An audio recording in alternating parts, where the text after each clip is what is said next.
fait, je pensais à un truc. Ouais. On leur a jamais expliqué pourquoi t'as la casquette sur la tête. Putain, c'est clair. Et sinon, je me suis quand même cassé le cul ce jour-là. Bah ouais, mais non, mais carrément, faudrait leur expliquer comment tu m'as donné cette casquette. Flashback. Yes. Cette casquette est dans ma famille depuis des générations. Et des générations. Et des générations. Et des générations. Ouais, ok.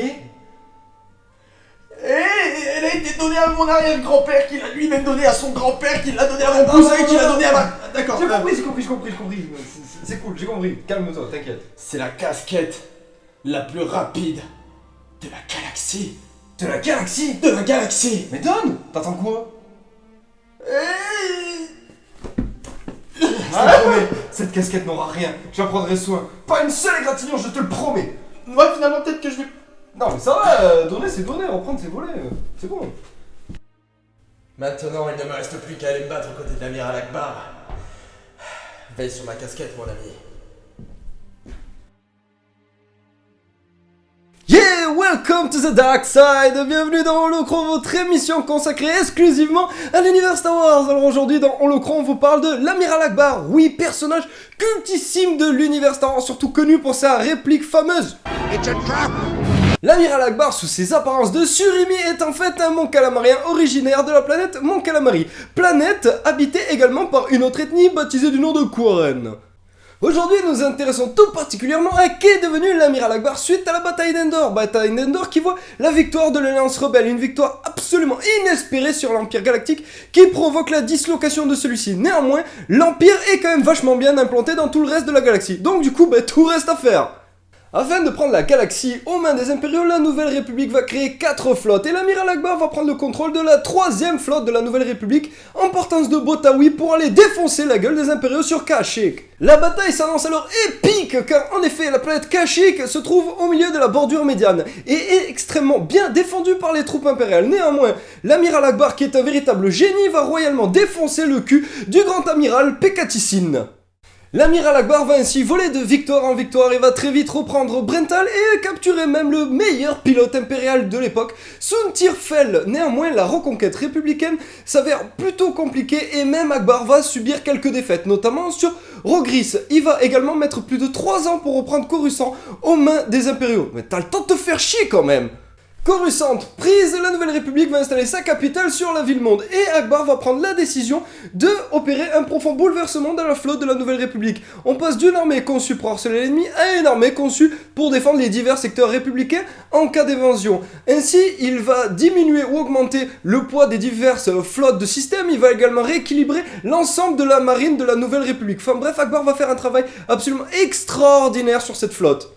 L'amiral Akbar va prouver à de nombreuses reprises que c'est un véritable génie militaire, surtout en mettant à mort plusieurs officiers tels que Singe ou d'autres grands officiers de la marine impériale. Il va également faire main basse sur les chantiers navaux de Kuat, une formidable ressource pour la Nouvelle République et privant ainsi les vestiges de l'Empire de tout nouveau chasseurs taille ou également destroyers stellaires de classe Imperator. Akbar est au sommet de son art, mais très vite il va être rattrapé par la réalité, notamment en perdant sa nièce Jasmine, qui est pilote au sein de l'escadron Spectre, mais également par le retour du grand amiral Thrawn, qui va lui opposer un duel à mort. Un duel comme Akbar n'en a en réalité jamais connu.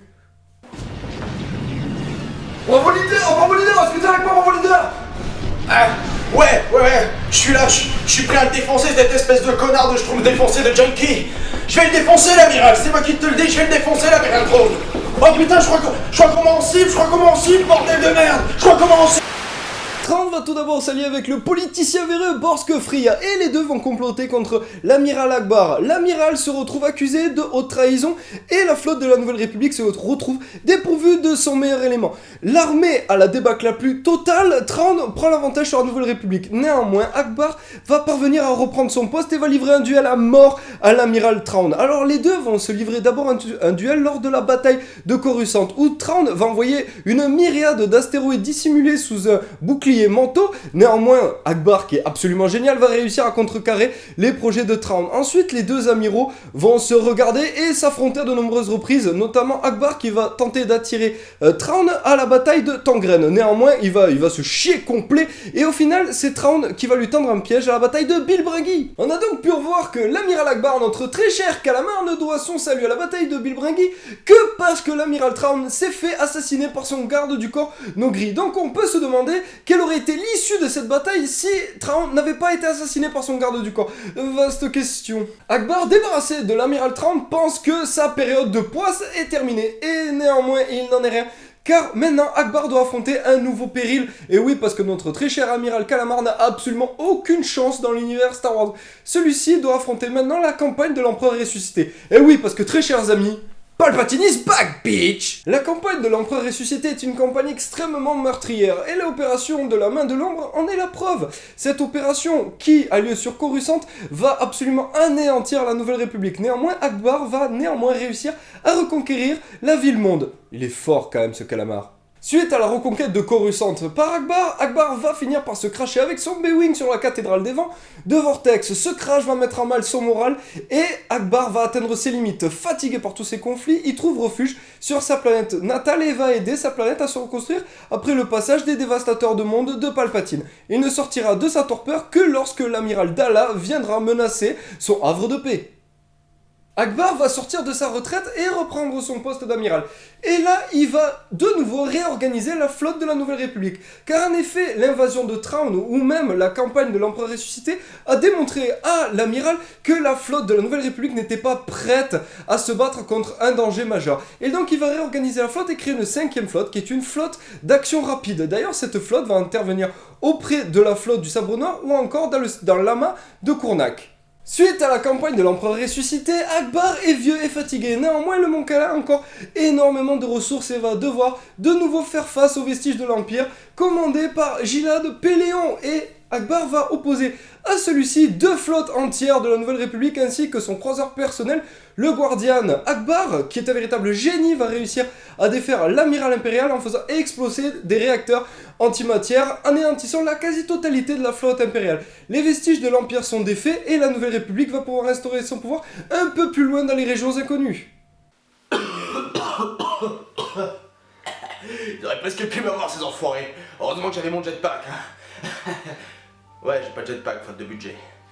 On a donc pu voir que l'amiral Akbar, durant tout le long de sa carrière, a dû affronter mains et mains périls et s'en est toujours sorti vivant. Et celui-ci, proche de la retraite, va de nouveau devoir s'illustrer et de nouveau utiliser tout son courage et tout son génie militaire pour venir à bout d'un nouveau danger qui est le Second Empire. Celui-ci va réussir à le terrasser et va quitter son poste au moment de l'élection de Borsk Freya. Il laissera également son poste aux mains d'un Solustéen qui s'est illustré dans de nombreuses batailles face aux vestiges de l'Empire, au Second Empire et autres ennemis qui sont venus menacer la galaxie. 25 ans après la bataille de Yavin, l'amiral Akbar prend sa retraite et laisse son poste à Siensov le Solustéen qui va devenir amiral de la Nouvelle République. Alors Akbar a quitté ses fonctions car il pense que son œuvre est accomplie et que plus aucun danger ne peut menacer la galaxie. C'est sans compter l'invasion des extragalactiques Yuuzhan Vong. Alors Akbar va reprendre du service et va livrer une guerre de tous les diables aux extragalactiques. Néanmoins, il va mourir avant la reconquête de Coruscant et ne pourra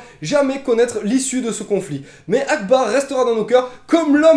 It's a trap! L'amiral Akbar est donc mort, mais son œuvre est tellement gigantesque et tellement colossale qu'elle continuera de nourrir l'esprit de nombreux marins et généraux de l'Alliance Galactique. Et voilà, c'était tout pour l'amiral Akbar, et maintenant faut que j'aille chercher l'autre gros débile qui s'est paumé sur Endor. J'espère qu'il est pas mort quand même. Bon, je vais le chercher, mais en tout cas je lui rends pas sa putain de casquette!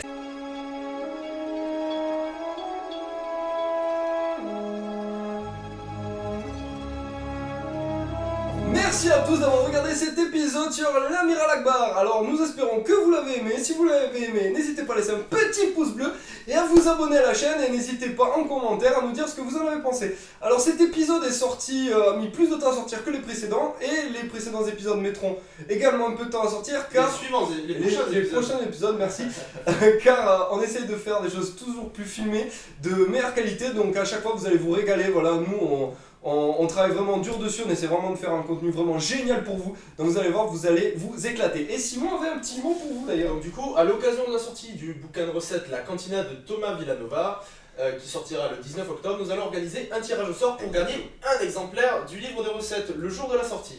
Voilà, on a précommandé le bouquin, donc voilà, il vous suffit de vous abonner et de laisser un petit commentaire, et ensuite on fera un tirage au sort. Parmi les abonnés. Exactement, et l'un d'entre vous pourra gagner le bouquin de cuisine La Cantina. Dès la sortie du livre. Exactement, Voilà. Day One. On tenait également à remercier donc le côté obscur, la force c'est bien, le côté obscur c'est mieux, également le Jedi Lorrain et tous les groupes Facebook qui nous soutiennent.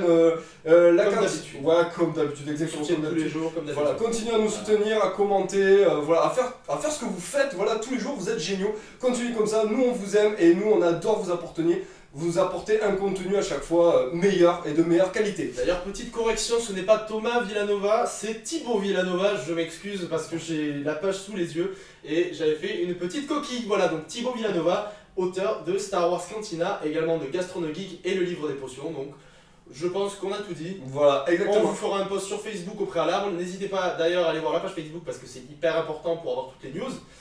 Voilà, qu'est-ce que je peux rajouter de plus? Je ne sais pas. À la prochaine, chers Voilà. amis. Gros bisous et portez-vous bien jusque-là. Gros bisous, on vous aime, abonnez-vous. Salut! Alors, pour ce qui concerne ce tirage au sort, il aura lieu le 2 novembre 2016 sur la page Facebook. Donc voilà, donc vous avez pu entendre dans la vidéo qu'il faut s'abonner et laisser un commentaire. Donc vous pouvez évidemment laisser un commentaire sur cette vidéo si cela vous dit, mais cela ne sera pas un gage de, entre guillemets, qualification pour ce tirage au sort. Donc nous ferons le tirage sur notre page Facebook et nous contacterons directement la personne concernée le 2 novembre. Voilà, donc merci à tous et puis à la prochaine, salut!